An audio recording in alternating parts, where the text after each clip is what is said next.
Somebody turned on a light. It's a faraway light. But I don't have to be alone in the dark anymore. My head hurts. Somebody's here with me. Easy. Lie still. Tell him it hurts. Why can't I talk? Doc, look at me. Look at me hard. See it in my eyes. I need somebody. It hurts me. Help me. He came to a little while ago. Seems to be in a lot of pain. He'd be letting you know it, too, if his jaw weren't bandaged so tightly. Let's control the pain. Quarter grain MS every 4 hours, more often if necessary. Yes, sir. What's happened to me? What am I doing here? When I don't even know where I am. You gonna be all right, Doc? Taylor, every chance in the world. It was a pretty tough job, though. He must have been right on top of that grenade when it blew. He was. How's he gonna be, Doc? In time, as good as ever. That's good enough. Nothing but clean sheets from here on in, Taylor. You're gonna be okay now. Taylor? Who's Taylor? So he's okay now, so what? What about me? What about me? I don't know my name. You. Talk to me. Act like I was alive, not just somebody with eyes and no name. Think of a name. Taylor. Think of another name. There must be other names. Taylor. No. Taylor. No. Taylor. Taylor. Taylor. Taylor.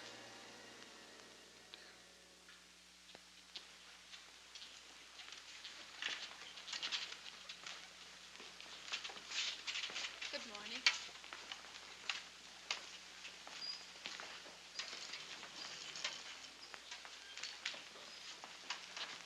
Good morning. It is one, too. One of Honolulu's finest summer mornings. Why not take a look at it? Come on, try. See that tree? There's one just like it outside my window back home. I'll bet there's one you remember, too.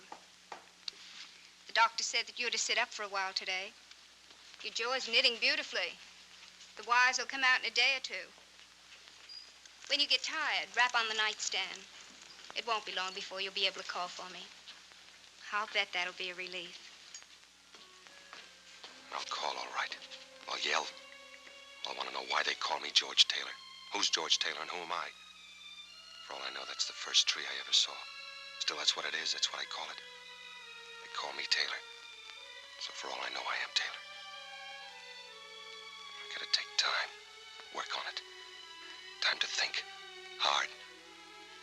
Now I'm tired. Where's the nurse? The nightstand. Rap on it. What's that? A wallet. Must be my wallet. Yeah. There I am again. That's me, all right. Good old George Taylor. How have you been, George?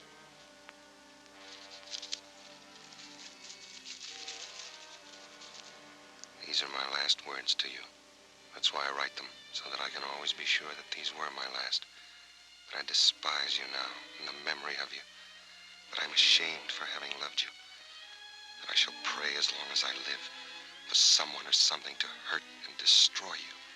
Make you want to die. As you have me. Who writes letters like this? Who do they write them to? Men they despise, whose memories they despise. The memory I haven't got. Won't be long and I'll have to talk. Think fast. Now they only know my name. If I tell them I don't remember, they'll backtrack. They'll dig up that memory and throw it in my face. I've forgotten that man. Somebody's praying for him to be hurt and want to die. I won't let them know I can't remember. I won't let them dig him up.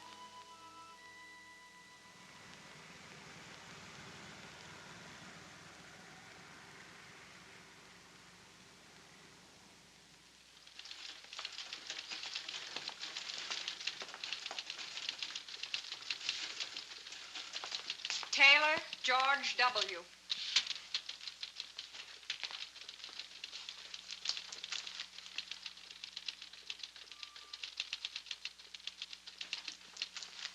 Hello, Taylor. Sit down. You're now in the process of being separated from the armed forces of the United States. We feel that you have a right to know the answers to a lot of questions you may have about yourself and how you'll fit into civilian life. Those questions need not necessarily be restricted to the GI Bill of Rights, employment, insurance, and such. Oh, by the way, before I forget, your sea bag, it's been located. Any change in your civilian address? My civilian address? I could ask one of the boys to drop it off. Maybe I'd better pick it up myself. Well, why wait around? It might be this afternoon, it might be a couple of days. I imagine you'll be wanting to get back to Los Angeles. We could have it delivered to the, Martin Hotel. Will you be going back there? Martin Hotel in Los Angeles, yes. I'll be going back there.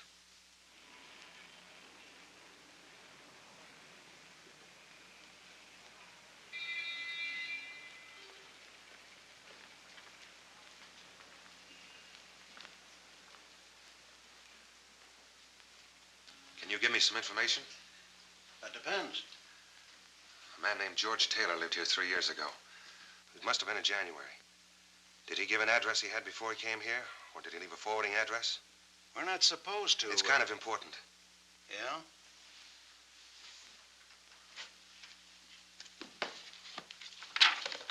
Summer 1942. January 1943. T. Taylor. Did you say George Taylor? Yes. Afraid you have the wrong hotel, son. There's no George Taylor in our books. Well, maybe it was November or February. This runs through from July to July, and there's no George Taylor. I'm sorry, son. What's the matter? Aren't you feeling all right? Yeah. I guess I just made a mistake. I thought, I see you got the Purple Heart, and I thought that maybe... No, it's okay. I don't suppose you've got a vacancy, have you? Well, we're all filled. Always one or two. Thank you. Our bellboys are all out of the Army, but they still ain't convinced they won't get jobs as bank presidents. It's 618 straight ahead as you get off the elevator. Thank you. And I'm sorry about not finding your friend.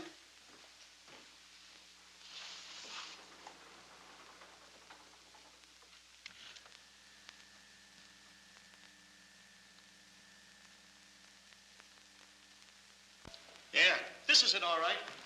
That'll be 1360 storage charges. 3 years and 7 months it's been laying here. Another 5 months and it's been sold for the charges. That's the longest I ever heard of anybody checking a briefcase. Even a trunk. Unless it had a body in it. Hey.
Thank you very much, sir.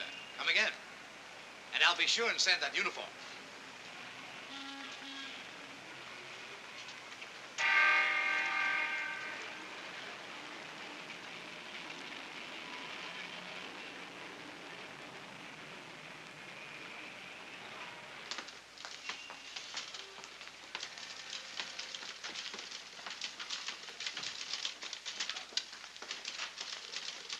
I'm George Taylor. I just got out of the Marines. I've got an account here. Here's my identification. I'd like some money. Of course. I'll check the account and have it for you in a moment. Larry Cravat. My friend who opened the account for me. Could you give me his present mailing address? Cravat? Larry Cravat, surely.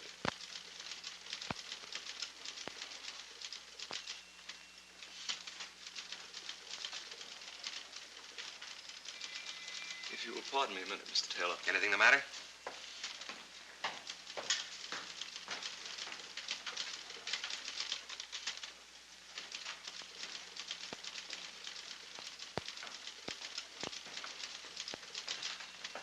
What's going on? Isn't the account all right? It's perfectly all right, Mr. Taylor. Well, if you need any more identification, I have my discharge If you paper. just wait a minute. Wait? For what? If you don't mind, there's some questions we'd like to ask you. Questions? I don't get it. It'll just take a minute, Mr. Taylor. It'll have to be some other time.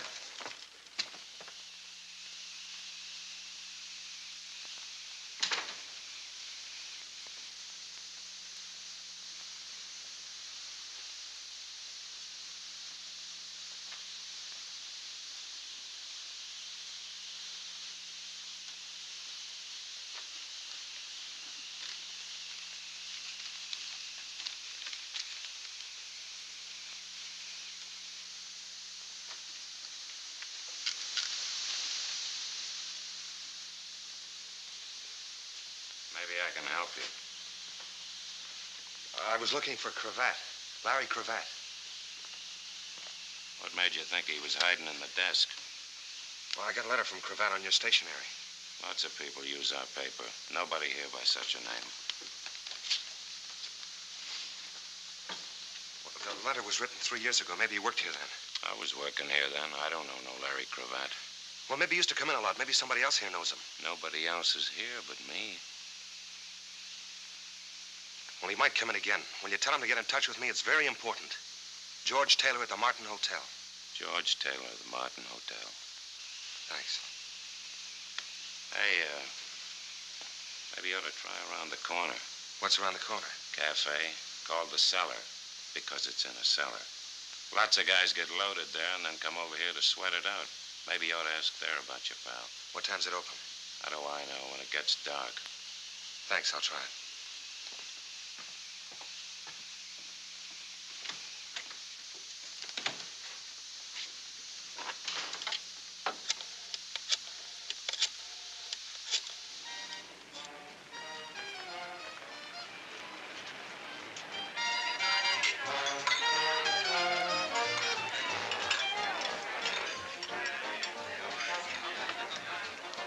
Larry Cravat come in yet, honey? Larry Cravat?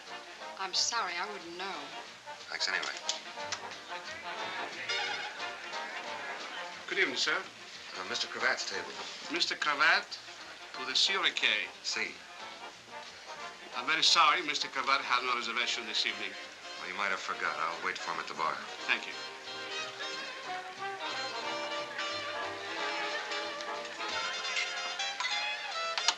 Thank you, Mr. Mitchell. Mr. Mitchell, anybody special? He's a customer. You must know a lot of customers. You must know a lot of names. Enough. What do you have? You name it. Been around here a long time? Ever since they took the bars off the door. A friend of mine used to come in a lot. Maybe you know him. Larry Cravat? I used to know a Larry Cashman, but that ain't Cravat. Well, maybe you could ask around. Maybe some of the other boys would know him. Could be. I'll ask around, Mr. Taylor. George Taylor. I'll ask around, Mr. Taylor.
You forgot to knock. I can explain if you'll let me. Out. Not right now. Get out of here. I'm sorry. Suppose I yell the roof off. And I'd have to stop you. I bet you'd try at that. You know, I can't make up my mind whether this is a pitch or you're some kind of a nut. But if this is your idea of a pitch, then I know you're a nut. Who owns this place? Who wants to know? I do. This and a half a dozen other spots are owned by a very nice guy named Mel Phillips. He keeps me working. You got a match? He must keep a lot of people working. All kinds of people. Sure. Busboys, waiters, captains, cooks. Characters that sit around on bar stools waiting for me. Is that supposed to make sense? What do you think? In about 2 minutes, a bouncer is coming back in here with no sense of humor. He's a foot bigger than you in all directions. That's what I think.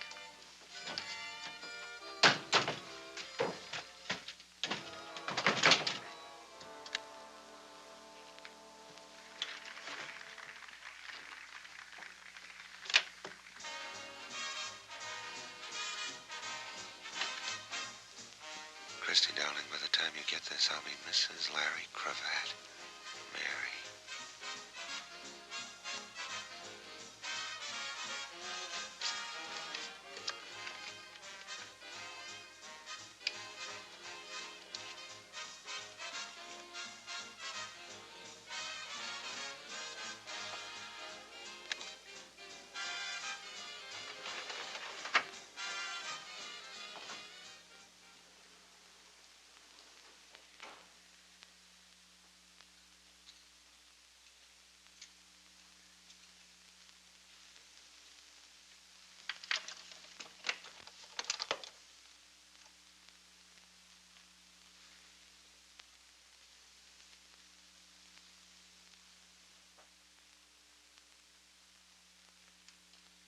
Thank you. How terribly gauche of me. Not at all. Do you happen to know when Larry will be back? Larry who? Thompson. Larry Thompson. He's my uncle. He lives just down the hall. Sorry, I don't. I couldn't be more fâché. After all, a lady shouldn't have to wait at all for a gentleman, even her uncle. Much less in a public hallway with no place to sit down. To wait for Larry. There's a place to sit down in my room. How nice of you to suggest it.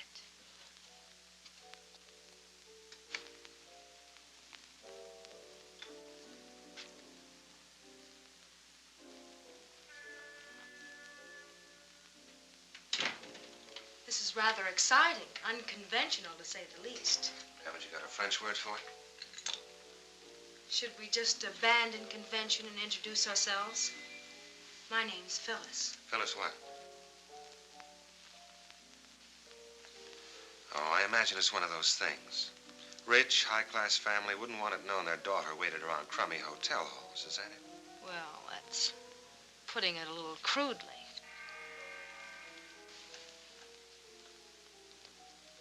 Not too rich and high class. Compact that cost $3 tops, a torn hem on your skirt, match folder that says you eat at a cheap cafeteria, and you weren't waiting for anybody but me. Unless you can see through a door. You should have thought of that when I closed it. So, what goes? You know, there's been a terrible shortage of men. Yeah, so we heard in the Pacific. This war must have been murder on you poor women. We used to cry our eyes out about it. So when I heard there was a man in 618... You thought he might know where Larry was? Yeah. Only there isn't any Larry. It's just a name that you made up to stop me talking. About what? Oh, just this and that, calca shows. Maybe I just thought you ought to know about me and that I ought to know about you.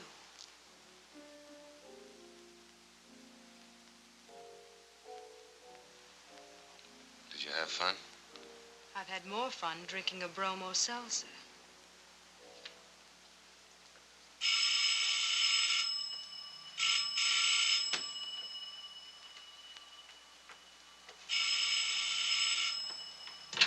Hello? This is the barkeep at the cellar. I got that information you wanted about that certain party. About Larry Cravat? We're closing up now. You come down here, I can answer some questions. You can answer one right now. Who told you where to reach me? I'll wait for you. Come in the front way. Yeah, but I never told you where I...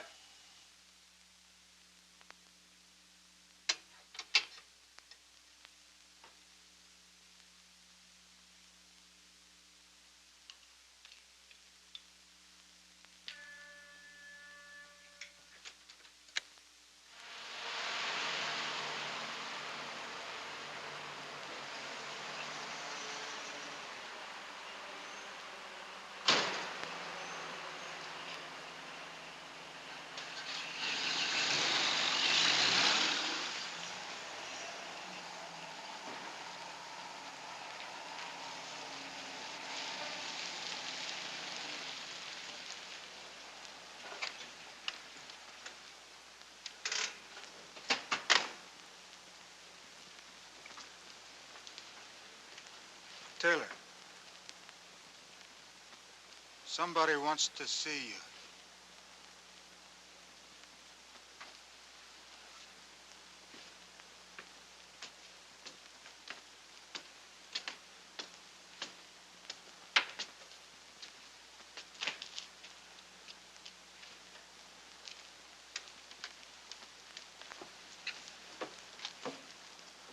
How do you do, Mr. Taylor?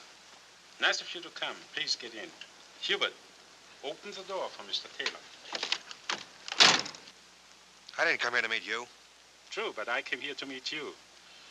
Professor Einstein, to the contrary. There is just so much time, and every moment gone is a moment gone. Please, step in. Why? Get in the car. The bartender was paid to call you, to arrange this rendezvous. He has long since gone home to his wife, his bed, and his racing form. You and I have much to talk about. What, for instance? Are you being stupid, Mr. Taylor, or stubborn? What, for instance? I can't believe you're stupid. Larry Cravat, then, for instance. What about Larry Cravat? That was going to be my question to you. You tell me. Come. Sit beside me and we tell each other. I'll listen from here. Not stupid, but stubborn.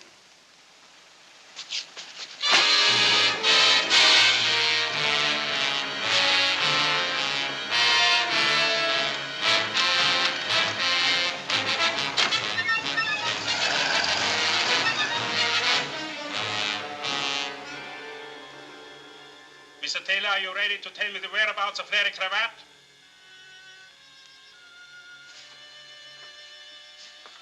Then will you tell me why you want to know? I'm just looking for him. He's my friend. Larry Cravat has no friends.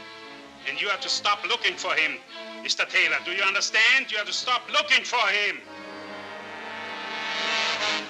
Take him out of here. Dump him someplace. Where, boss? There was an address in his pocket. 723 Gramercy Place. Take him there.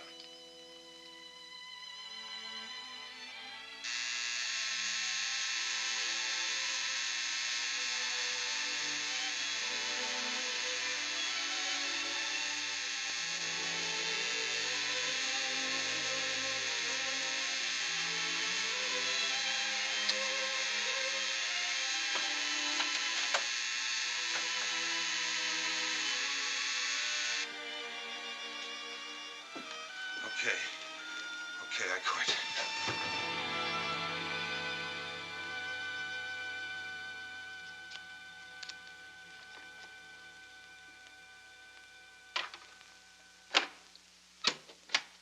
Now what? How does the inside of your mouth feel? Like it's full of raw hamburger. That's just what it looked like. What did they hit you with? Rubber hose. I can't figure you out. You're not an open book exactly. Why did you steal Mary's picture? Well, for one thing, she's married to a man I'm looking for. She's Mrs. Larry Cravat. If you even knew Mary, then what you just said is as dirty and rotten as anything I've ever heard. I don't know her, but if she's Mrs. Larry Cravat, I want to. You can't. I've got to.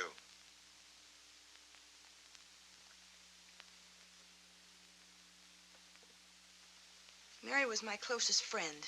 She was my partner. I went home one Christmas and she wrote to me. In one letter, she met Larry Cravat. In the next, she was in love with him. The third had that picture in it. I received one more letter from her after that. She waited 3 hours at the city hall, but he never showed up. When I came back, she was dead. An accident. She didn't look where she was going when she crossed the street. She couldn't see. She had her heart in her eyes.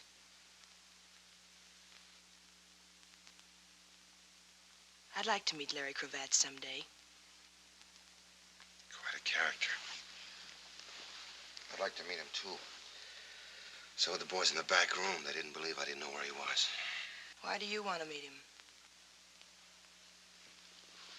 I think I'll go now. How far do you think you'll get? The nearest foxhole, maybe. They'll be watching my hotel. All sorts of people. What's your name? Taylor. George Taylor. It's all over town. I may run for dog catcher. Look, I've got to talk to somebody. I'll go crazy if I don't talk to somebody. I'm somebody. I think you are.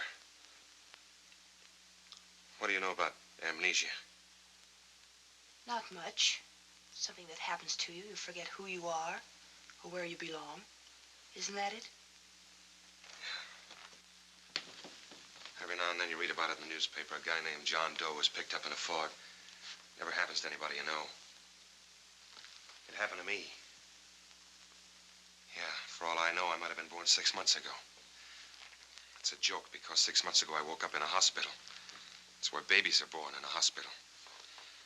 Only this was different. It was in the South Pacific, and it was in the maternity ward. My jaw was wired. I couldn't talk. I couldn't ask who I was. I nearly went nuts. Then I found my wallet. There was a letter in it. No name, no signature, just a letter. It told me about myself. It told me good. And then I lived with that letter. It went around in my head like a crazy squirrel on a hopped-up treadmill. I was scared and I was sick. Sick to my heart at what the letter said I was like and scared of anybody finding it out. Scared I'd find it out myself. I didn't want to know anymore. So I kept my mouth shut. I got away with it. Got my discharge. And I thought maybe I could start with a brand new score pad. But you can't just throw away. How many years of living? I don't even know. Do you know what it's like, Christy, to be alone in the world? Really alone in the whole world. 1 billion people, and every one of them a stranger. Or what's worse, not a stranger. Somebody maybe who knows you, hates you, wants you to die. Then last night I found another letter. This one was from Larry Cravat.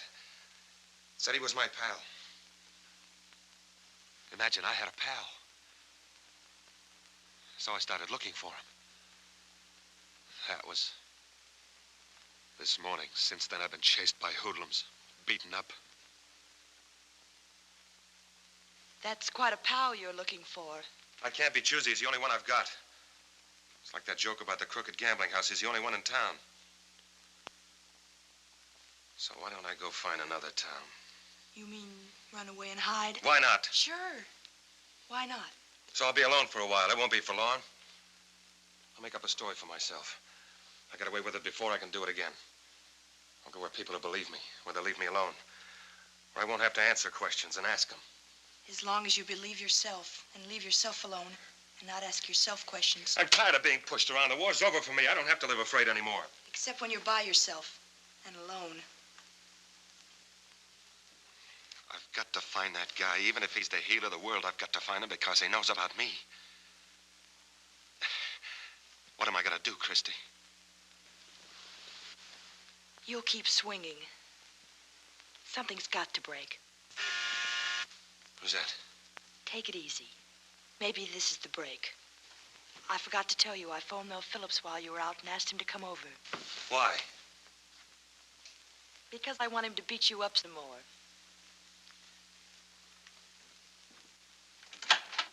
Hi, Mel. Hello, Chris. What's the trouble?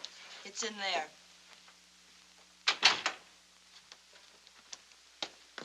George Taylor, Mel Phillips. This is the character I phoned you about. The one that keeps falling through doors with me on the other side. Hello, Taylor. Hello. Some hot coffee, Mel? Thanks, Chris. No sugar. I know. I understand your trouble started at one of my places, the cellar.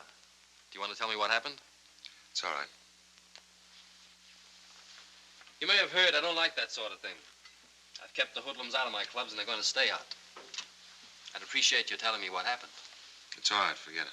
I called Mel before you told me about things. Thank you, Chris. If you make up your mind to stay around, I'm sure he can help you. All right, Taylor, will you help me? There's a reason I was so late getting here, Chris. The police called just after you did. One of my bartenders was found in the vacant lot. They figure he was dumped out of a car. Which bartender? John. Was he the one I talked to? I asked him if he knew a man I was looking for. After that, he set me up for the two characters that chased me into Christie's room. And who was the man you were looking for? His name is Larry Cravat. It's beginning to bore me. Larry Cravat. It's funny, I think I know it, but I can't place it. What does he do? I don't know. Whatever he does, he seems to keep pretty busy. Why are you looking for him? I just want to find him. Private reasons? They're good enough. Well, anyway, there are two of us looking for him now. There are more than two of us, Mr. Phillips. The police, for instance? Maybe. Any reason why we can't go ask them? They might want to know who's asking and why. Which takes us back to the private reasons. Look, Taylor, if I go to the police, and I probably will, don't worry about my bringing you into it. I appreciate that. I could put you in touch with a friend of mine. He's a police lieutenant. His name is Kendall. He's an all right guy. He'd keep it off the record. Thanks, just the same. Do what you can, though, will you, Mel? You know I will, Chris. That's my boy. You'll have me believing that. Look out. So long, Taylor. So long, Mr. Phillips. Thanks. Not at all. Good luck. Good night, Chris.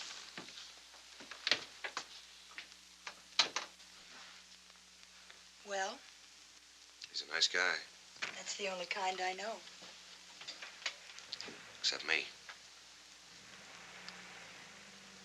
I'll go get some sheets for that couch. I can't stay here. Why not? I won't need any sheets. This will do fine. Well, then, I'll see you in the morning. Don't forget to look under your bed. Lock your door. I'll do that.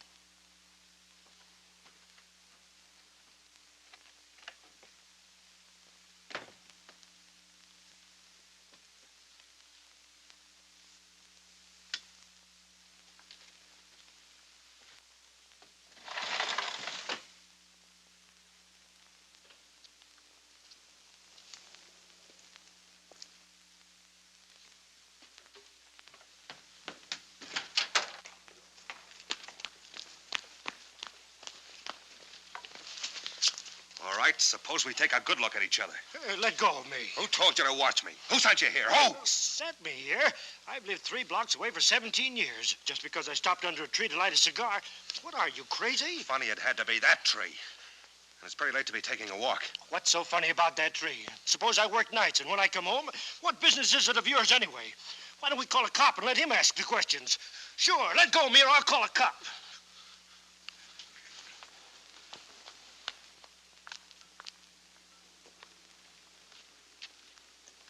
Now what? I can't play along like this anymore. I'm getting the jumps. Chasing shadows. I'll be hearing noises next. Christie, call up Phillips, will you? Tell him I want to talk to that police lieutenant. Kendall.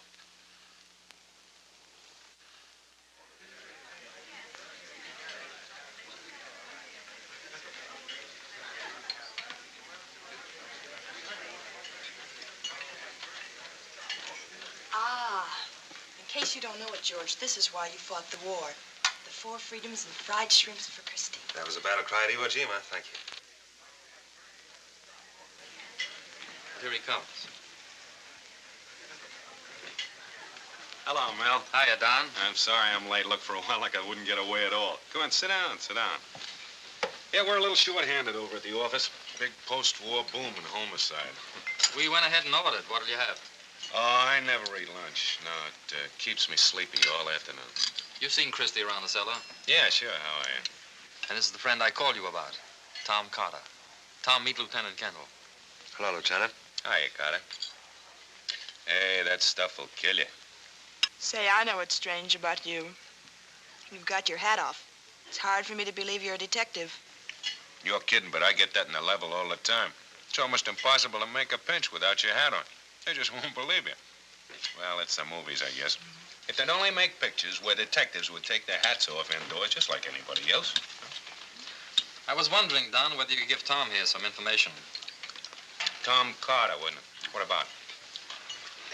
Would you know anything about a fellow named Larry Cravat? Quite a bit, would you? Not a thing. A pal of mine in the service asked me to look him up about a personal matter. This pal of yours in the service, I suppose he was killed before he could tell you very much about Cravat. That's right. Oh, that's too bad. Do you know where he can be reached? Well, if we did, lady, maybe we'd reach for him. No, he dropped out of sight quite a while ago. We did a lot of looking, but since it was impossible to believe that he was any smarter than us, we decided he'd been bumped off. Now, if you'd have asked me that 2 days ago, I'd have guaranteed that. What happened since 2 days ago to change it? Yesterday, an ex-soldier named George Taylor showed up at a bank with a letter from Cravat. That's why I asked you whether your pal was dead. He acted like he didn't want any part of the place. Hadn't been back to his hotel room since. It's interesting, you know. You said if you knew where Cravat was, you might reach for him. Is it all right to tell us why? Oh, sure, it's no secret. When Cravat faded out, $2 million faded with him. It was all over town at the time. Didn't you know about him, Mel? I never knew anybody that could even count that high. That pal of yours, the one who got killed. He didn't have a couple of $1 million stashed away someplace, did he? Sure, lots of us did. We save it out of our 60 a month. I'm not impressed. I make that much in tips on Monday night. But may I ask one tiny question? Who was Larry Cravat? Well, to begin with, he was a private eye. He came out... Pardon me. It sounded like you said I. A private eye is a private detective. Oh. Yeah. He came out here maybe 5 years ago from the East. He got a license, painted his name on the window, and put his feet on the desk. Then for about 2 years, he investigated husbands that played golf when it rained, and wives that didn't come back from the public library till midnight. But he paid his rent on time. And then somebody dropped 2 million clams right in his lap. Coffee? Please. Don? Oh, I never touch it. It keeps me awake. You better have some. You're going to be pretty sleepy this afternoon. That was some drop, $2 million. How's the thing like that happen? Well, it's a long story. Don't ask for details, but here's most of it. It started over in Germany when one of the Nazi hotshots saw the handwriting on the wall. He sent the $2 million over here. And then before he could come over after it, he got knocked off by one of the fellow members of the lodge. And here was this big chunk of dough floating around loose in this country like a paradise at a fireman's ball.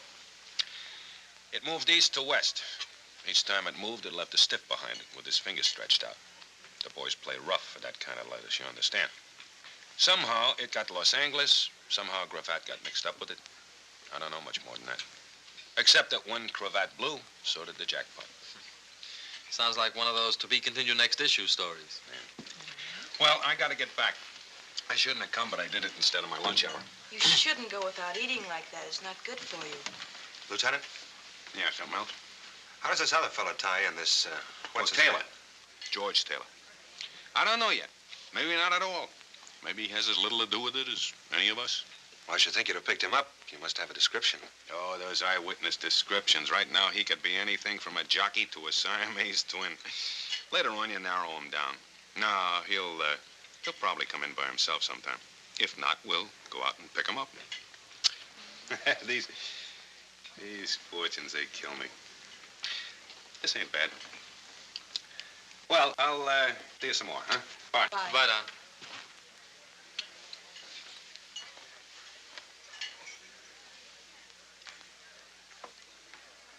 Not bad at all.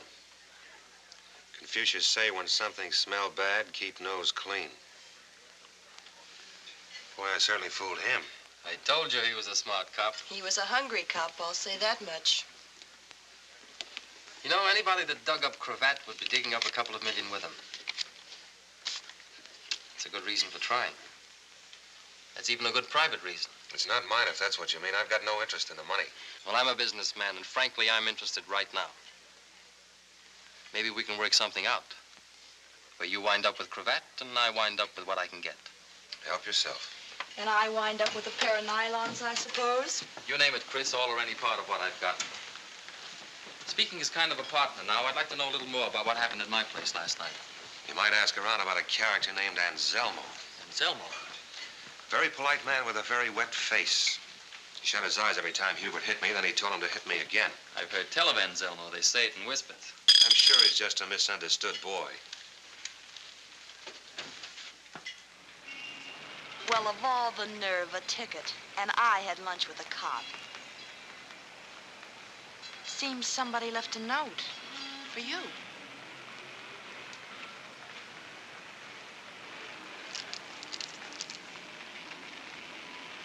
LC, 4211 and a half North Summit, San Pedro. Isn't that a little childish for a detective lieutenant? Leaving notes around like Easter eggs? What makes you so sure it was Kendall? Who else? Who else, Taylor? I've gotten beyond caring. LC is only one name in my book, and it means I've got someplace in particular to go this afternoon. Maybe I ought to go with you. Yes. No thanks. But I've got my own reasons now. They come after mine. Cravat and I gotta be alone when we meet. Is it all right if Phillips drops you at the hairdresser? Sure. Good. Things don't happen like this, you know. It's too easy, too pat. Practically an invitation. It might be smarter not to go alone. Probably would be. But you're going anyway. What would you want me to do? Will you call me? Will you promise to call me by 6 at the latest? I'll be at the cellar. Are you going to worry, Chris? This is my car you're driving with 4 new tires. They don't grow on trees, you know. Tough guy. Sure, I'll call you.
So, what's on your mind?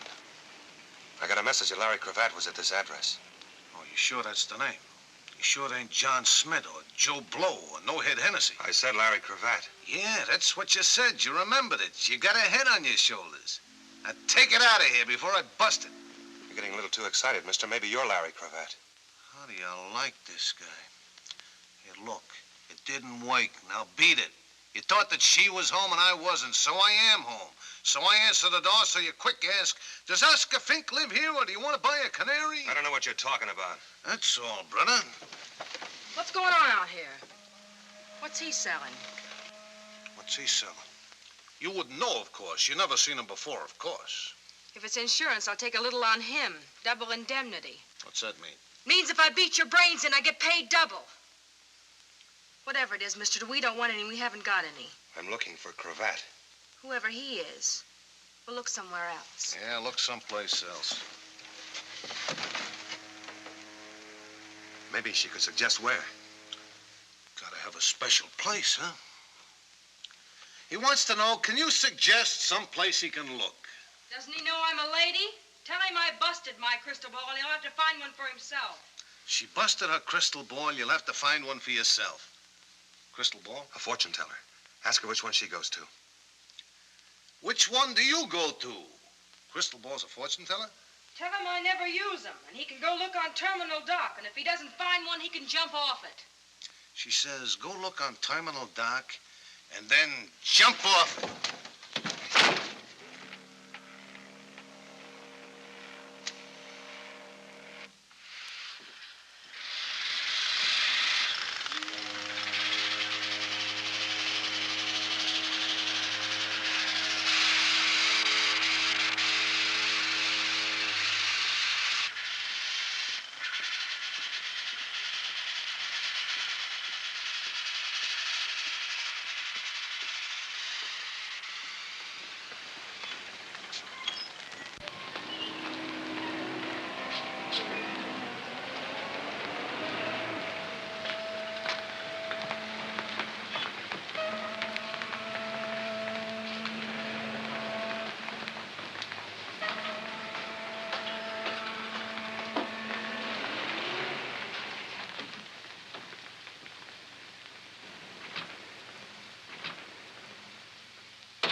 There seems to be a feeling of mistrust in the air.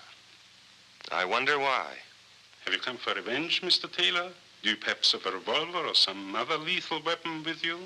I turned all those in when I got this button, Anselmo. I'm as surprised as you are. If you are. I am, believe me.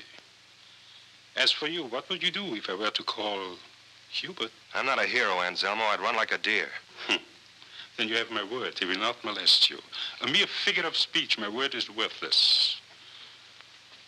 What are you doing here? I was told to come. By whom? Phyllis. Phyllis? We were closely associated at one time. Professionally, of course. Dear, loyal, sentimental little Phyllis. Come sit here, Mr. Taylor. There is a vast difference in comfort between these chairs and those upon which our clients wait for a consultation. Besides, the lighting effect will set the proper mood of mystery and intrigue as we talk. What about the lighting effect in my eyes last night? What about the beating I took? I wish with all my heart that I could take it back. Another figure of speech. You haven't got a heart. True, but I've got a brain, and it was stupid of me. I apologize. Please, sit down. What do I get, my palm read or my horoscope? Let us use cards, Mr. Taylor. Let us place them face up on the table. In this case, an imitation crystal ball. I'll listen for a while.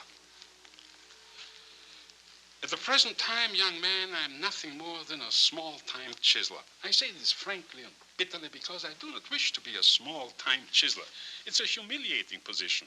Still, it's better than being an honest man, which I would find intolerable. I was once a great thief and a magnificent scoundrel. I had my reverses, who has not? And I will omit the story of my descent to my present squalid condition. It would only bore you and incriminate me. I waited and worked day and night for a chance to come back. 3 years ago, I had that chance in my hands. Name a fantastic sum of money, Mr. Taylor. $2 million. You've put one of your cards alongside mine. Thank you. As my hands closed on it, the money disappeared like that. And with it, a Mr. Larry cravat. So understand my position.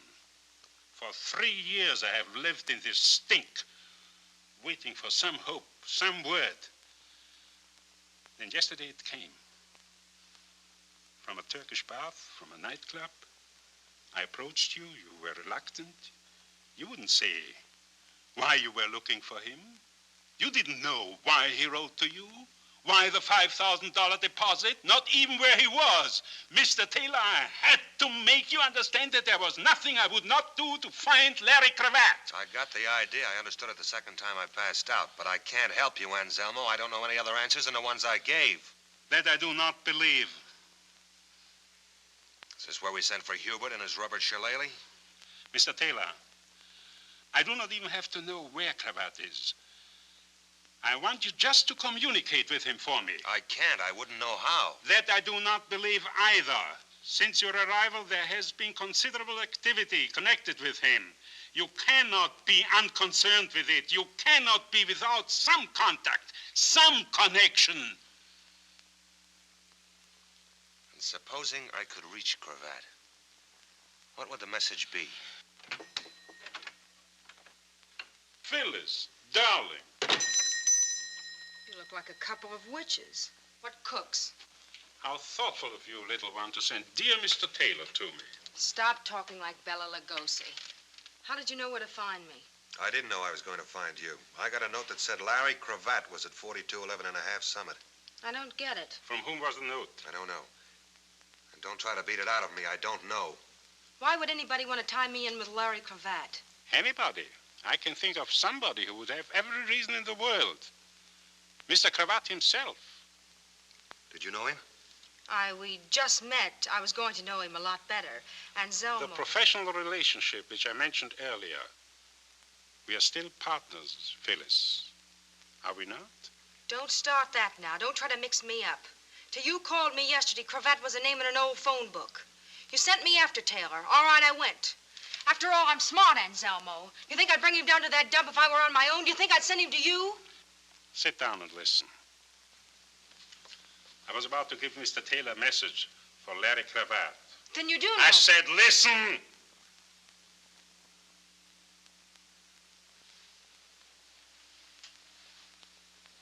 This is what I want you to tell him.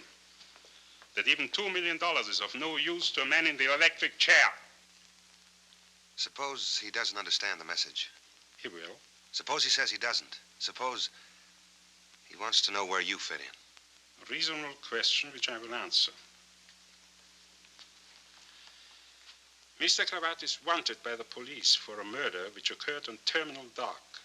This very dock, 3 years ago. The murdered man was a gentleman from the East, Mr. Steele, I believe. The police have evidence that Mr. Cravat and another man were on the dock that night. They do not know who the other man was. However, Mr. Cravat's immediate and prolonged absence has strengthened their belief that Mr. Cravat was the murderer and that the identity of the other man is relatively unimportant. Let's say Cravat knows all that. He still doesn't know where you fit in. For a considerable amount of money, subject to negotiation, of course, I will present the police with the other man on the dock that night. He will confess to the murder and free Cravat of suspicion. How do you happen to know who he is? If he's reluctant to confess, the police will find a suicide and a signed confession, complete in every detail. That might be better in any case. What makes you think Cravat will go for a crummy deal like that? Because it's to his advantage. Because it's probably to your advantage as well. What do you mean by that? Mr. Cravat deposited $5,000 to your account. Why? He was not a charitable man. It is more likely that he was paying for services rendered. What were you being paid for? There is every likelihood that the unidentified gentleman on the dock that night was you, Mr. Taylor. I'm in the middle of nowhere. I'm in betwixt and between. Dark is the starlight above me, never knowing you love me. I go drifting from dream to dream. And so, if I wind up with no one, how can I help but be blue? I'm in the middle of nowhere. 'cause I'm getting nowhere with you.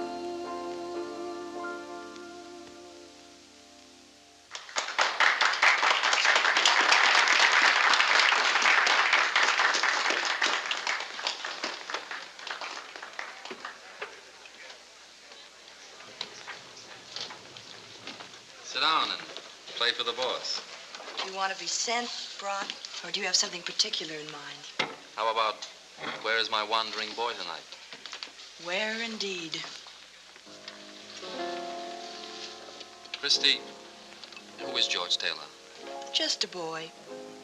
A wandering boy. Kendall was in to see me about him this afternoon. So? He asked a lot of questions I couldn't answer. Kendall doesn't work out of the Missing Persons Bureau, you know. He's homicide. He steals fried shrimps. He wants to help, and so do I. You asked me to, remember? What kind of trouble is Taylor in? It won't make any difference to me. Maybe it will. Because maybe it's murder. He called me. It's a murder that happened 3 years ago. Cravat was mixed up in it, and George thinks maybe he was too. Thinks, maybe? He's not sure. He's got no way of knowing. I don't understand that. Well, don't try, but believe me, he hasn't. I'll believe you. Where is he now? He phoned me a few minutes ago. He's been down at the harbor trying to find out all he could about it. There was a witness to the murder. A man who used to work on Terminal Dock. A man named Conroy. Conroy. Nobody's quite sure what happened to him. George found out where Conroy lived. He's gone to his house. Why? To get some answers to some questions. Makes sense to me. Not to me. Taylor doesn't make much sense to me. Taking a beating to find somebody he doesn't know, running down a 3-year-old murder. Christy, who is he? What's his angle? Where do you stand? Like always, my 2 feet firmly planted in the air. Take my advice and stay away from him. Don't get involved. In any way. Confucius say when something smell bad, make new friends. When something smells bad, believe me, it's in the air like an earthquake. Don't stand too close, Christy. Don't get hurt. In any way. I'm the girl with the cauliflower heart. You think. You're as tough as a love song. You've got your face turned up and your eyes closed, waiting to be kissed. Might not be a kiss, baby. Open your eyes and look around. That's mighty fine advice, smell, and I'm beholden to you. There's only one thing wrong, though. What? I'm nuts about the guy.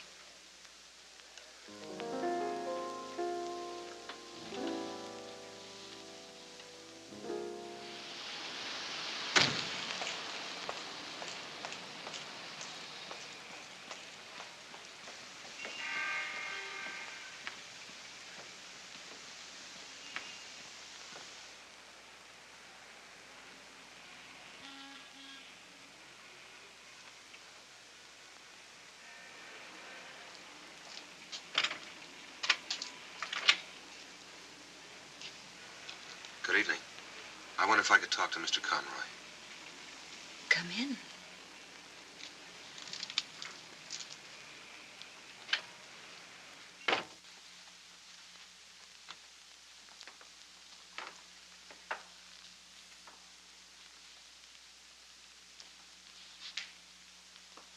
My name is George Taylor. Please forgive me. It was so dark. I wasn't expecting... For a moment, I didn't know you, George. You've met me before? I said I was sorry. Oh, sure. That's all right. Well, won't you sit down?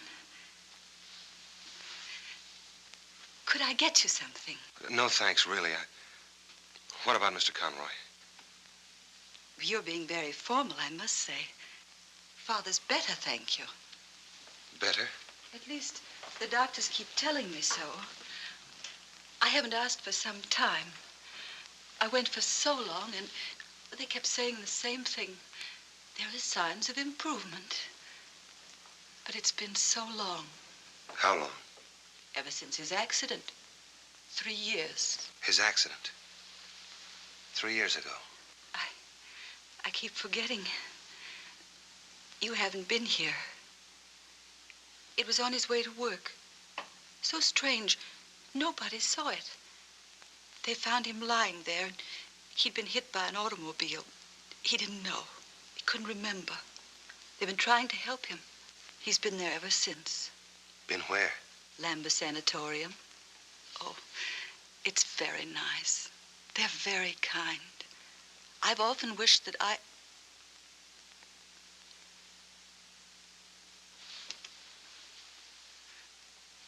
Memories have a way of getting stuck together like pages in a book, haven't they? The story in the paper that morning. A man had been murdered. Father read it aloud to me. I thought that very odd. He seemed pleased and happy. There was someone, he said, who would make us rich, and I would have a new dress. I'm afraid this one isn't very pretty. The man who was going to make you rich. What was his name? I don't remember. Was it Larry Cravat? It was so long ago. I don't remember things well, really. Only certain things. It's so funny. They seem to shine like little lights, and everything around them is dark. You said the Lambeth Sanatorium. Did I? Didn't you? You're going away now. I've got to see your father. You've acted very strangely. Well, I didn't mean to. It's just that You haven't even called me once by my name. It's Elizabeth, in case you've forgotten. I'm sorry, Elizabeth. But it's been such a long time. Yes, it has.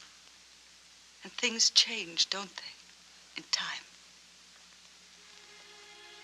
But time doesn't change. It goes on and doesn't change. I know, because I've watched it. The nights, days, nights are always the same. Dawns are always gray, and the days can have different colors, but the nights are black, and they're all empty. No. Only people change. They grow old and ugly and pitiful. Don't stare at me like that. I'm no concern of yours. Really, I'm not. You don't know me. Don't worry. I never saw you before. I lied. I made believe.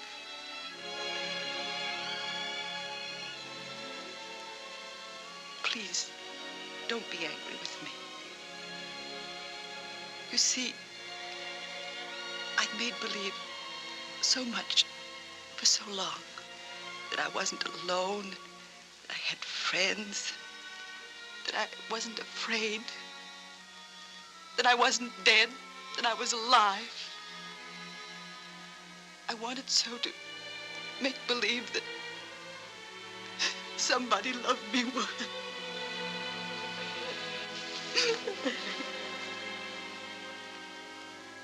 I know a little bit about being lonely.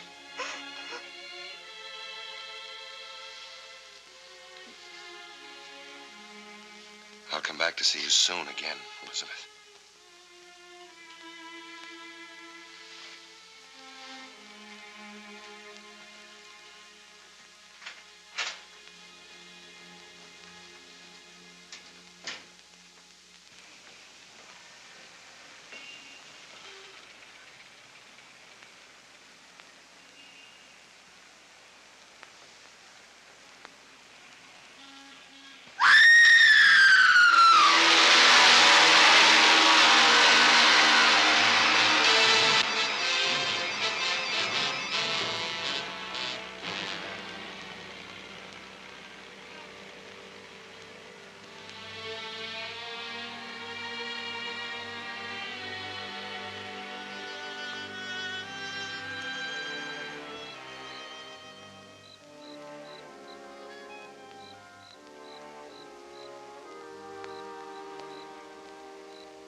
Good evening. Good evening. I'd like to see Michael Conroy. Conroy? Oh, I'm afraid you can't see him. Why not? Well, for one thing, it's after visiting hours. Well, I'm his nephew. It's very important.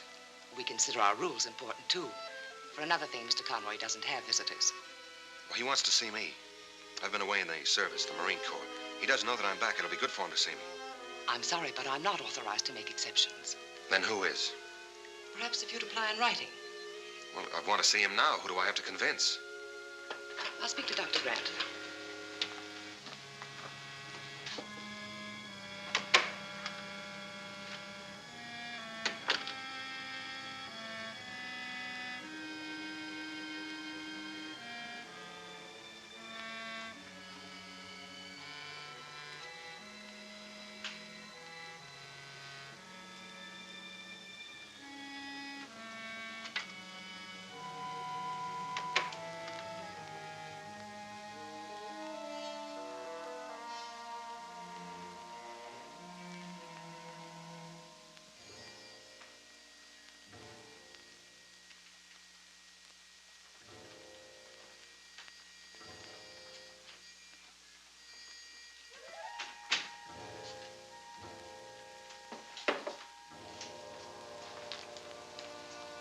I wonder if you could help me.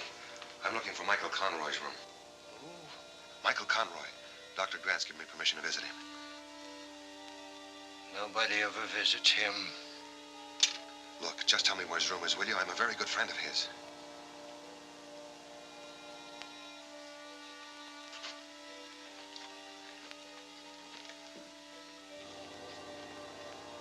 You're a friend of Michael Conroy? I'm more than that. It's 214. 214.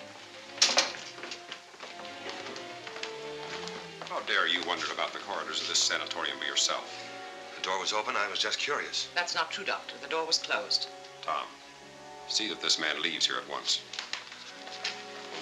What about Conroy? Why can't I see him? Because his condition does not warrant. Why not? What is his condition? I'm his nephew and I have a right to know. You are not his nephew. And if you know Michael Conroy at all, you must also know that for the past 3 years he has been insane.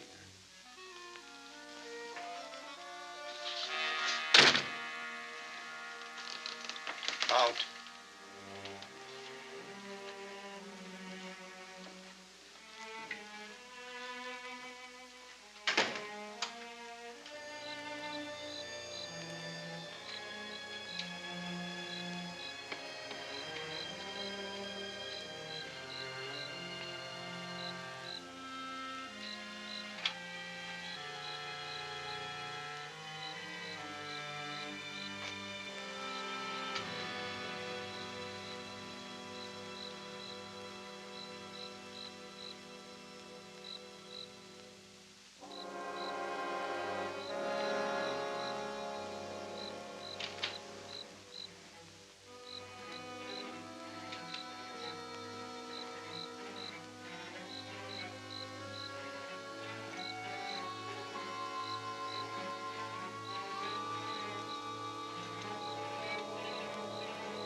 truck.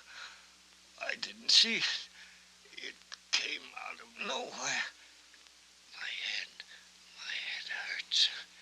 Are you Conroy? Michael Conroy. My daughter, she'll worry. Will someone? Her name is Elizabeth, and we live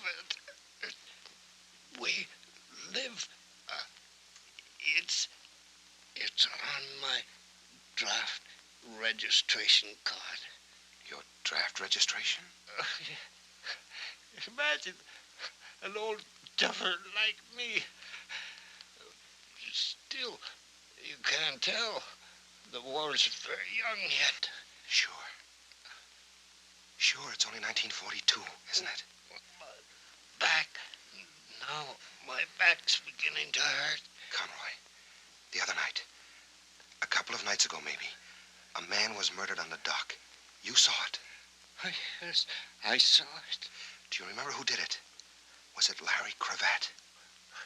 I heard the shot, and then another shot, and I was afraid, and I hid. There was some running, and then there was quiet. Just a man lying there, and he was dead. And there was a suitcase. He dropped it. Who dropped the suitcase? One of the men who ran away. Larry Cravat? I hid it under the dock, up in between the pilings. Nobody ever goes there. He'd have to pay me for it. I'd be rich. That was clever of me. You said Cravat was there. Which was he? Did the three men arrive together? The one with the suitcase, did he do the shooting? Conroy, look at me. Was I the man with the suitcase? Did I do the shooting? Look at me.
Hello there. Can I talk to you for a minute? Well, it is a little late, but come in.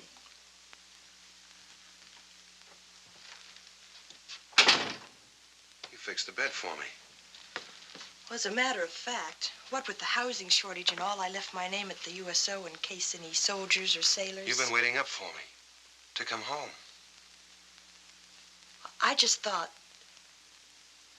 Anyway, there's some sandwiches over there with their toes curled up. They're for you, too.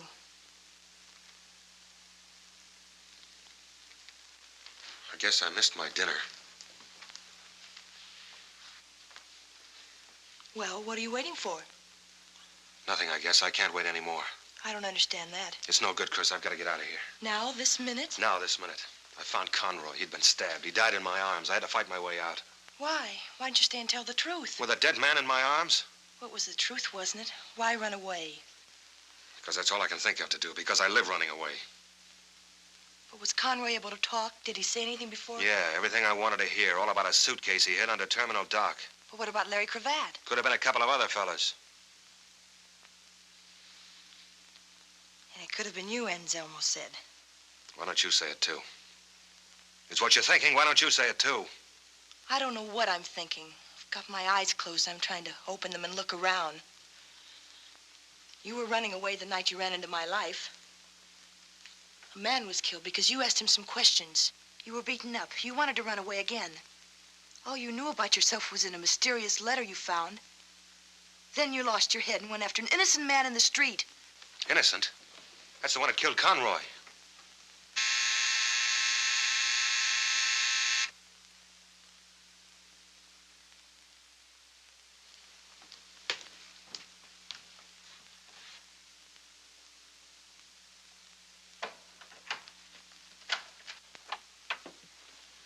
Hello. Hello. I've come for George Taylor. You must be a little mixed up. This is my house, and I'm not George Taylor. You haven't even got the right sex. Nobody can say you haven't. Thanks. You know, it's a little late at night for playing games. I'm kind of dopey when I get waked up. I guess I'm getting old. I don't see how you do it. Still dressed, even your shoes, the light's still on. What do you say we don't try to mix each other up? Here's Taylor here. They're both in the kitchen, he and Adolf Hitler. You'll get promoted for this, Lieutenant. Yeah, that's a good one. I guess I was a little stupid about that, Taylor. I figured he was getting pushed around, didn't know who by. That's why I left that note in your car. I thought that he'd take one good look at Phyllis and get off the merry-go-round. I'll tell him if I see him. No, don't. It'd just make him feel bad. See, it looks like he killed a man tonight, a man named Conroy. Well, I'm sure glad he isn't here. I'd hate to pick him up here. That way you'd be mixed up in it. Newspapers, all that. Those maniacs with the flash bulbs. Well, if you do see him, tell him I'll be down at the station for a couple of hours yet. If I see him. Yeah. Good night. Good night. Oh, one more thing. You know, you ought to keep your car in the garage. It isn't good to leave it out all night like that, with the motor so hot.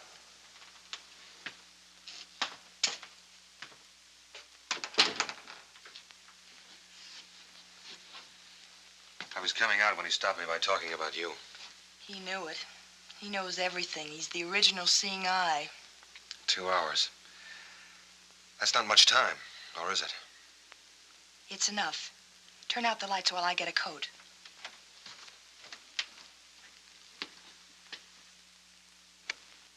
Where are we going? On a treasure hunt. After a suitcase under Terminal Dock. You're not. You're staying out of this. Remember what Confucius said. Now you listen to me. If it turns out that in your whole life you ever killed anything bigger than a horsefly, then I'm crazy and I want to be locked up. Tell that to Confucius. Chris.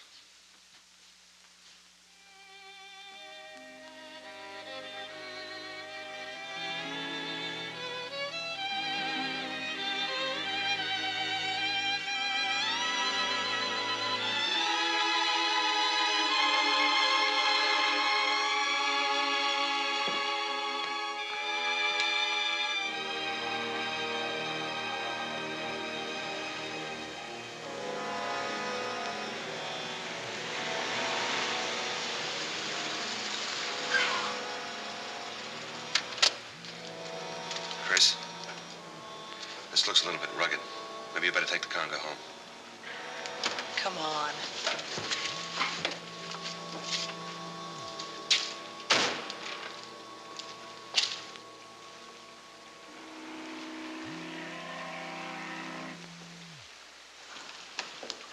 Must be a ladder along here somewhere. This is where the boats tie up.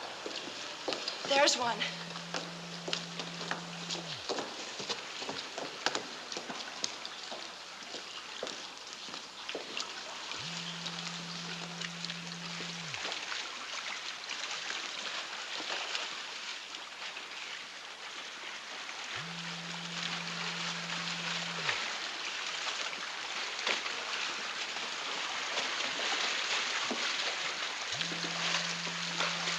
If I were hiding a suitcase under here, I'd put it as high as I could and as far in as possible. What do you think?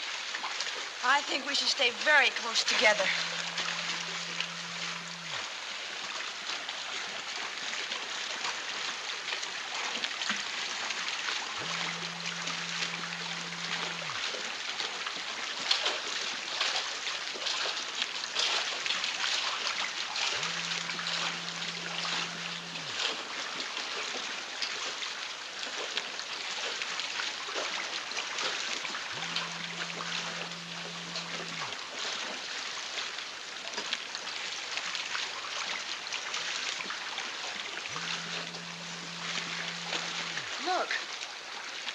I see something.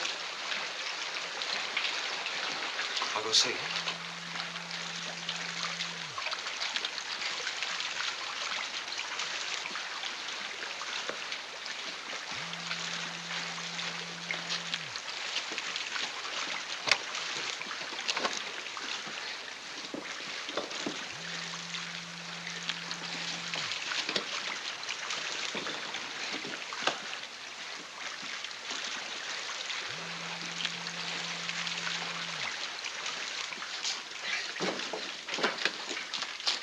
Though someone had been at it. Rats, probably. Well, there's some things I'd rather not know if you don't mind.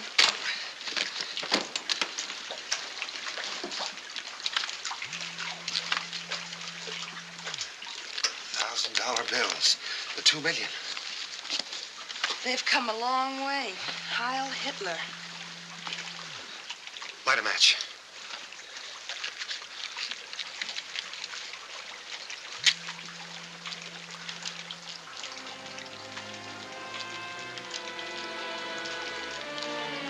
Light another one, quick. W. George Taylor. George Taylor. George Taylor. Meet Larry Cravat. Larry Cravat. George Taylor. I won't bother trying it on. I don't need a memory to figure this one out. A murder, a couple of quick changes, clothes and name, and then the hideout. With a brand new war on, what better place than the service? This doesn't prove anything, you know. Then maybe you ought to read this letter now. The one I found in the hospital, the one that told me... Here, read it.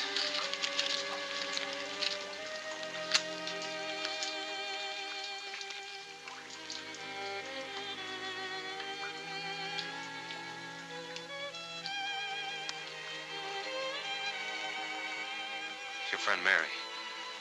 The one that couldn't see because she had her heart in her eyes. Was that her handwriting? Don't lie to me, Chris. Yes, Mary wrote that. To me.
Don't hold on to me. That way we're one target. Come on.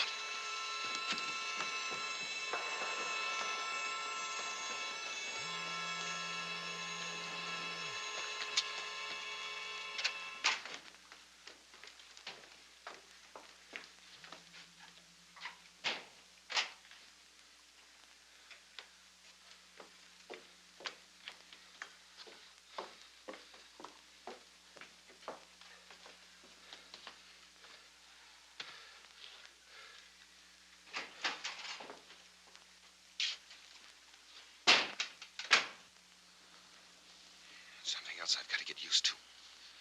Jumping out of my skin every time a door opens. Try to remember. Try to remember, George. Larry. I've got a tailor named George. I can remember that much. Darling, look. Don't call me that either. That's something else I remember, too. Even if it didn't happen to me, but to a guy named Taylor. That's who you are. That guy. I'm Larry Cravat. And I killed a man on that dock 3 years ago. I don't know who he was, but I killed him and I dropped the suitcase and ran away. But Supposing the other man killed him. Supposing you just ran away. The other man? The one you thought you might have been. Who is he? I haven't got time to start that all over again. My 2 hours are nearly up. Do you think you could ever have killed anybody? I know about George Taylor, no. But I can't speak for Larry Cravat, for me. I can. The answer is no. Thanks for your vote. Just because you've got another name. Even if you wipe out a man's memory, doesn't it stand to reason that his brain is the same? That his standards are the same? You didn't think much of him? I never thought of him as a murderer.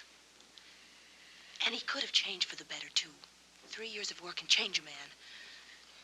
You're making a nice try, Chris, but that isn't the way I've heard it. They say I killed a man. And they say you killed Conroy, too. Did you? No, but I can remember that, and I can't remember anything else. Don't make me try anymore, Chris. I'm too tired. Don't make me try anymore.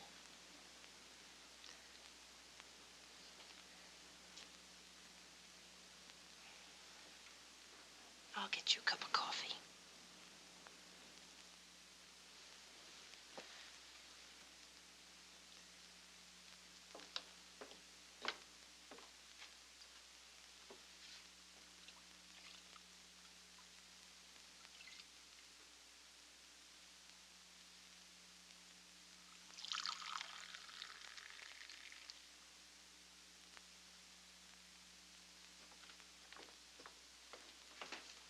Here, hold on to this cup.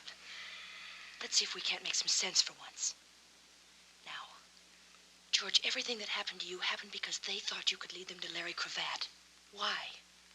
Because they figured Cravat had the money. Right. And when Anselmo told you Cravat was a murderer, he said that because he wanted to make a deal. For some of the money, he'd clear Cravat. Yeah. And he didn't even insist on seeing Cravat. So if I'm the only contact between them and $2 million, they certainly want to keep me alive. Yet twice tonight somebody tried to kill me. Why? Because you were getting close to something more important than $2 million. You were getting close to whoever murdered that man on the dock 3 years ago. Shh. Chris, honey. Honey, listen. Conroy was crazy for 3 years. They staked out a man to watch him, to wait for him to be well enough to talk. Then I got to him. They tried to kill me before I could. When that missed, they had to kill Conroy. They couldn't take the chance. They sacrificed the money to shut his mouth for good. The way it turned out, they brought the poor guy to his senses long enough. What are we going to do about it? We're going to go trade in Larry Cravat on a murderer. Come on.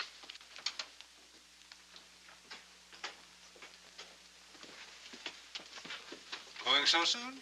We just came in to be saved. There's more to it than that, young lady. I wonder if you could do me a favor, sir. Gladly, my boy. This suitcase, could you call a messenger and have him delivered to police headquarters? Police headquarters? It's important. You see, it's the personal property of Detective Lieutenant Donald Kendall. He's the one with his hat off. I know Lieutenant Kendall, young lady.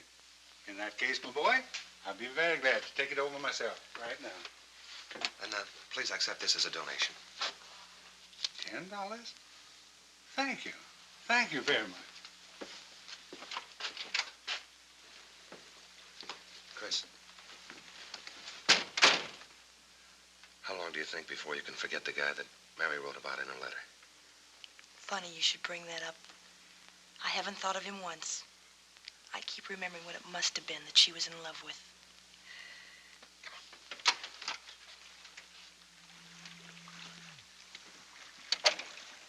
Where are we going? To a fortune teller. Why a fortune teller? To get our fortunes told. Well, if it isn't Hubert. Can we drop you anywhere, Hubert? We're gonna walk. Walk? Which way? Straight ahead.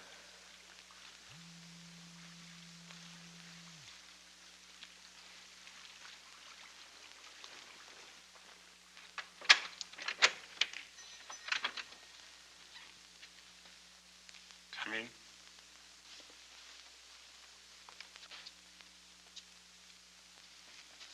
Oh, it looks a lot more cheerful in here. What's happened to the Fu Manchu lighting effects? I think the time has come to throw all the light we can on the matters concerning us.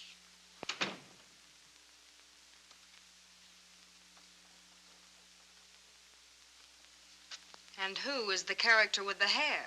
This is a Miss Smith. I get it. If it's around, I'm sure you will. Oh, we're having repartee, are we?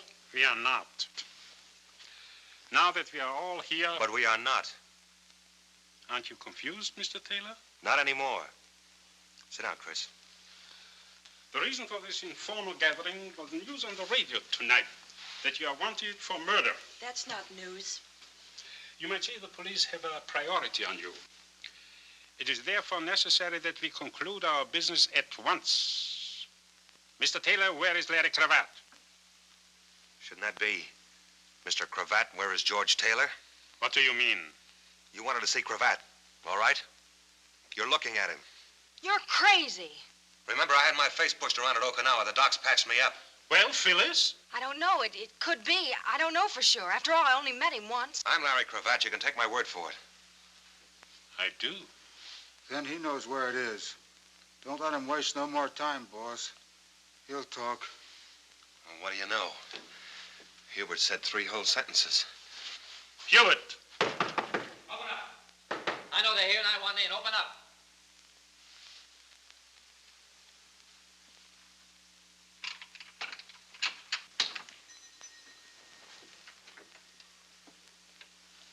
Hi, kids. I haven't had the pleasure. The name is Phillips, Mr. Anselmo. And your name is Phyllis. I've heard about you, too. She's a well-known society girl. I called your house when I got the news, Christy. I've been all over town since looking for you. It's a good thing I remembered your mentioning, Anselmo. Now that you are here, Mr. Phillips, why are you here? Because you wouldn't have a quorum without me. And because I'm an important stockholder in $2 million. Are you going to stand for that? Perhaps. At any rate, before any more partners arrive, I suggest you continue what you were saying, Mr. Cravat. Cravat? Bring him up to date, Chris. Secrets. I'll take the proposition you offered me, Anselmo, with one slight change. And that is? I don't want a fall guy. One of you, or one of your hired help, killed Steele on that dock 3 years ago. I want the one that did it. Do you maintain that you yourself were not the one? I know it. Well, in that case, I cannot tell you how sorry I am, Phyllis. Sorry, for what? I did my best during all this time. I saw to it that the finger of suspicion never touched you. What are you driving at? Everyone knows that you were with Cravat the night before the murder. But where were you on the night of the murder? With you. I was with you. With me? Phyllis, you shouldn't. You're among friends. Hubert was with me all that night. Was she here too, Hubert? No, boss. What is this, some kind of a gag? You're smart. You can tell a cheap frame. This is a laugh. Then laugh this off. That you were seen on the dock the next morning. That you were nervous and upset. That you threw something into the harbor, something that glinted in the sun. People will swear it was a gun, Phyllis. Well, here's one you could swear to. You and that big tub of lard. Baby don't get framed by your kind. Your kind come a dime a dozen. That accent don't score with me, and I'm not paying your bills. Look it up in one of your books, Anselmo. There's a dead bartender the cops want to know about. Hold it. Get over there. You too. I want the money too, but not that bad. My car's right in front of the door. Get in it.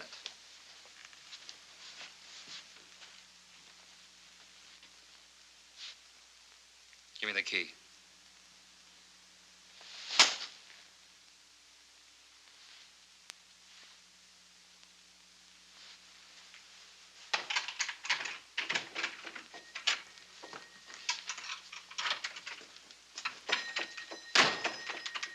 No, gentlemen, no. There's no time for that. I doubt whether there's even time enough to get out of town. Phyllis, darling. The jig is up.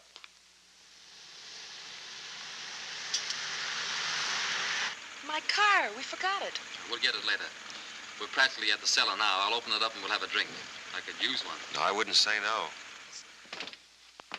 Be careful. Don't trip over any of the customers they forgot to clean out. It's a long time since I've worked behind the bar.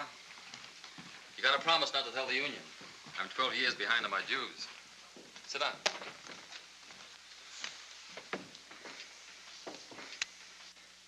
Stop me if I'm repeating myself, but you're a very nice guy, Mr. Phillips. Forget it. I guess I owe you quite a bit. You owe me nothing. Whatever I did for Christie. You've acted like an idiot from the beginning. And the prize was walking into that setup back there. He couldn't help it. I didn't want to. You see, I figured that all of them except one wanted nothing but the money. And that one wanted me dead even more. Because if and when I get my memory back, I'll know that he killed Steele that night. I figured he'd make some move. Some attempt to get me alone, even to get me out of there. He had to get you alone, didn't he? Away from the others so he wouldn't show his hand.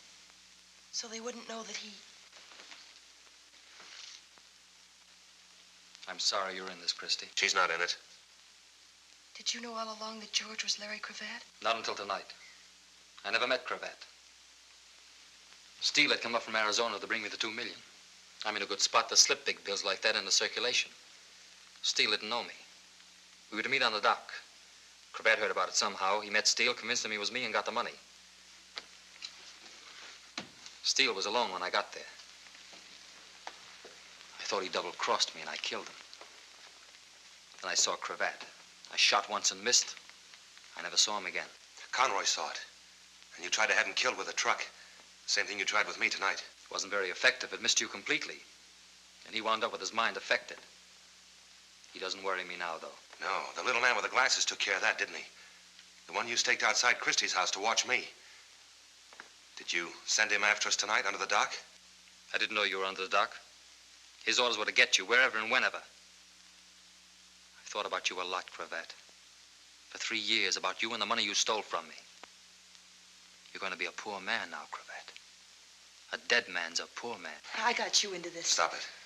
Little Miss know the right people. I couldn't leave you alone. I had to call in that good, kind character. I never did anything to you, Christie. You're doing all right now. Why didn't you stay out of it? I told you to. I warned you. The answer still goes. I know you're nuts about the guy. But it's too late now. She's got no part of this, and you know it. It's too late.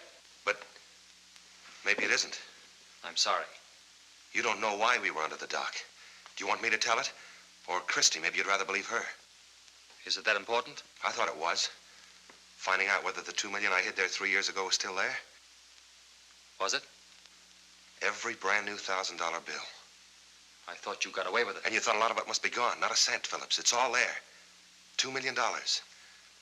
Nobody in the world will know you've got it except Christie. That's the deal. Christie for $2 million. No sale. Well, what can she do to a smart operator like you? Go to the police? It's her word against yours. I'll be gone. They think I did it anyway. Conroy, too. All she can do is repeat herself, and pretty soon nobody's listening. It's no use, and I won't have it. $2 million, Phillips. $2 million. Where is it? I'll take you near it. Then Christie goes free, and I'll take you to it. This can't be a phony. I'm in no position to work one. I couldn't have planned it. I didn't know this was going to happen. Where do we have to go? Back near the dock. Okay.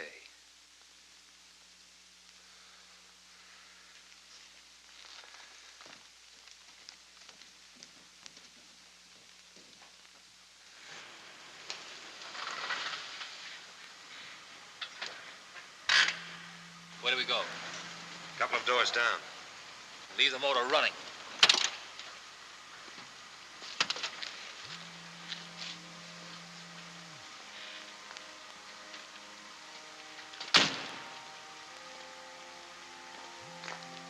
Okay.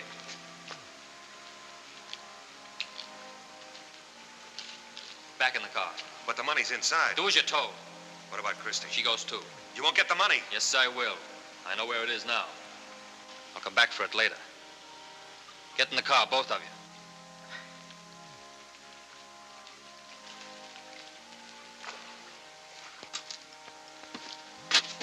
Don't anybody move.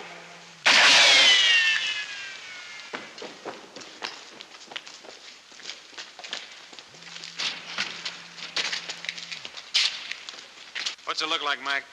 He's still with us.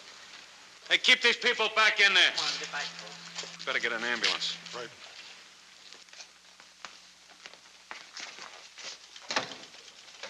Get that stuff copied as soon as possible. Yes, sir. Did Phillips tell you everything you wanted to know? Yeah, with full details. It'll make better reading than Forever Amber. And will he live? As if I care. Well, if I could only learn how to shoot straight, maybe I could save you taxpayers some dough. But I always close my eyes. It's for you, Lieutenant. It's Mac. Yeah.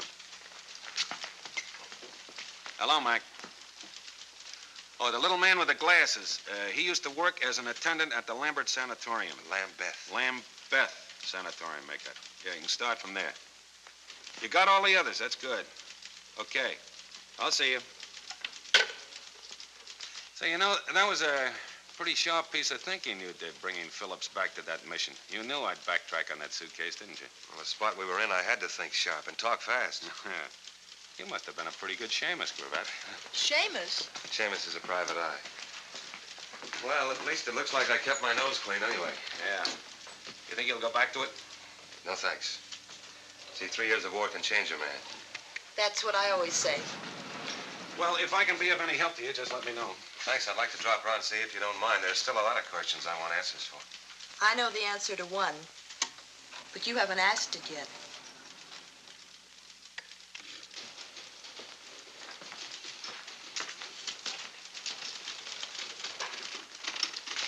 You know, Moskowitz, have you ever wondered why a detective keeps his hat on all the time? Can't say that I ever thought about it, Lieutenant. I found out why tonight. You see, if you have to shoot a man, you don't want to be holding a hat in your hand. Seems that the movies are right.